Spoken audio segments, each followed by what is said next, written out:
everybody, welcome to another edition of Axe Creation. And on this lesson we're going to learn how we can create some parts using different chord voicings for the same chord.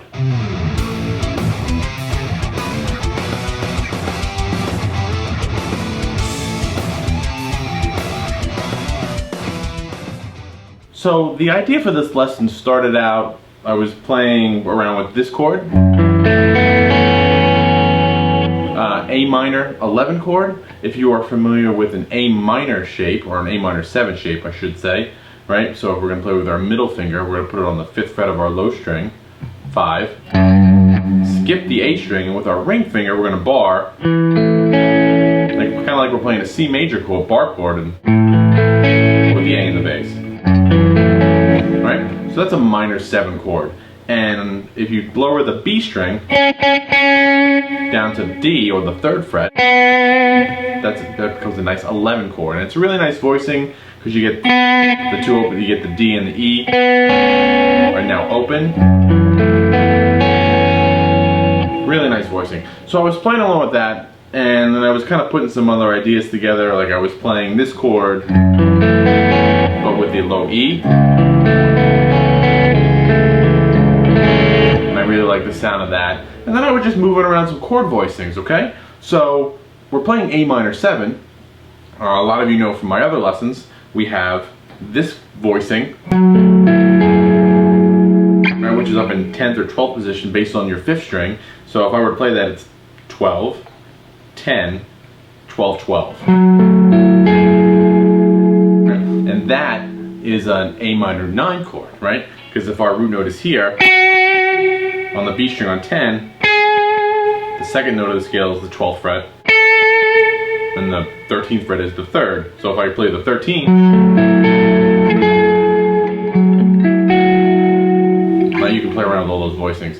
And another voicing for the A minor 7 is obviously based off your 4th string, which I feel like the high 4 strings, or the first 4 strings, chords on those strings tend to be neglected.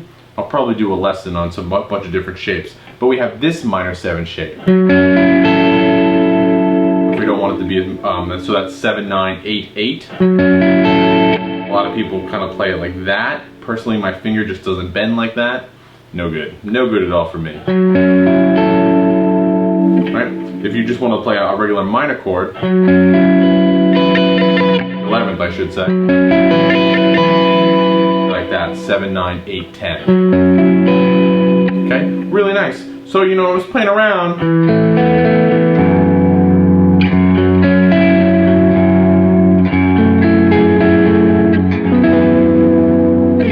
with those shapes, and I don't know, it just came together, and I thought it would be a great, simple idea of how to mix in obviously some open strings and use some chord voicings, but that are really just all A minor chords. Okay, so for this example, on this guitar, I am in standard tuning, but I'm a step and a half down. I am in C sharp standard. As you can tell, if you've been watching it so far, I've been talking about it as if I've been standard tuning, and you do not need to be in this tuning to play it. The tabs, which are available down below as PDF or Guitar Pro, they will be notated in standard notation. I just happen to be using this beautiful guitar that's a step and a half down.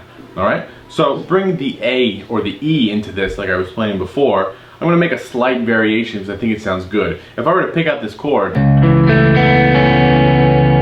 nice, but for the way I'm using so much A minor, I didn't want to use the C right away. So I just played a little G major triad here, 5, 4, 3, off of our D string, our 4th string.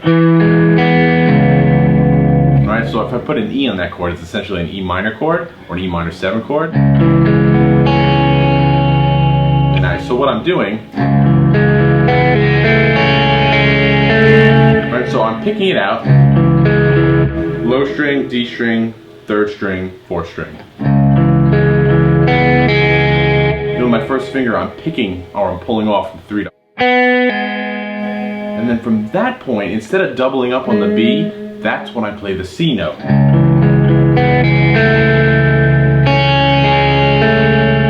Just pick out the high string, open strings, and then I'm going to end with the 2 little hammer-ons. I don't know, it just kind of gives us some movement.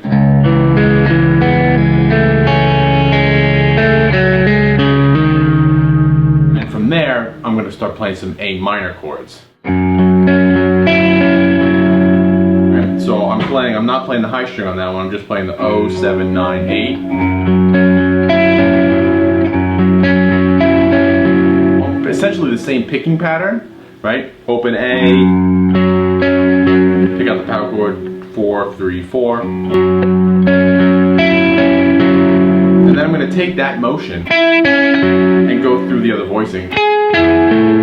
And then, so there I'm just playing an octave off the note D. So it's 15, 12, 12, open A, right? So here I'm replacing that 12th fret with, right? Play really slow for you.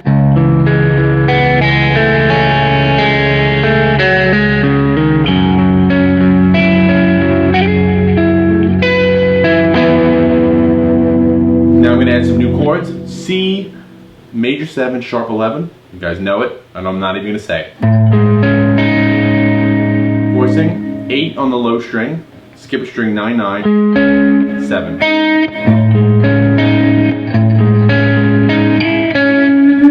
And then I'm going to start adding a melody to kind of give it some movement, some depth, and kind of breathe some new life into it.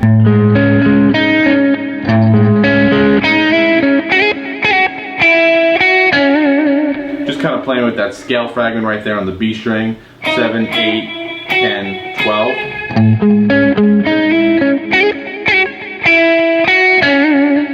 12. Sliding up to 12, and then back down, 8, 10, and then 9 on the G string. And then I'm going to play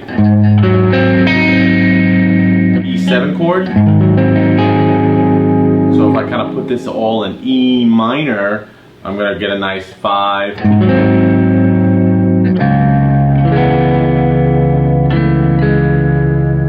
Okay, I'll play from the C chord up.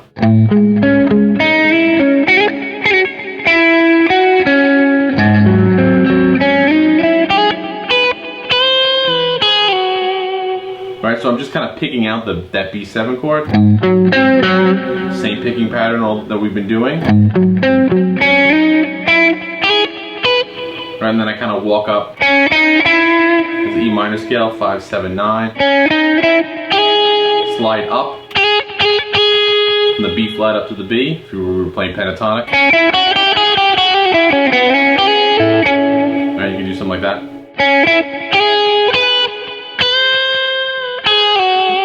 And I'm playing the B, the D, and then bending up a half step to the D sharp.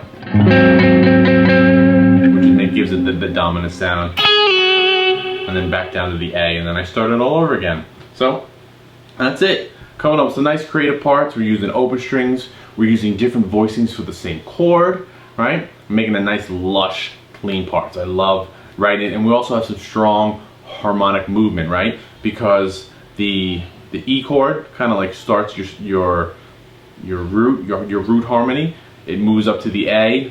Moving around the different voicings creates some movement on that one chord. So again, the harmony moves, but it's not moving all over the place.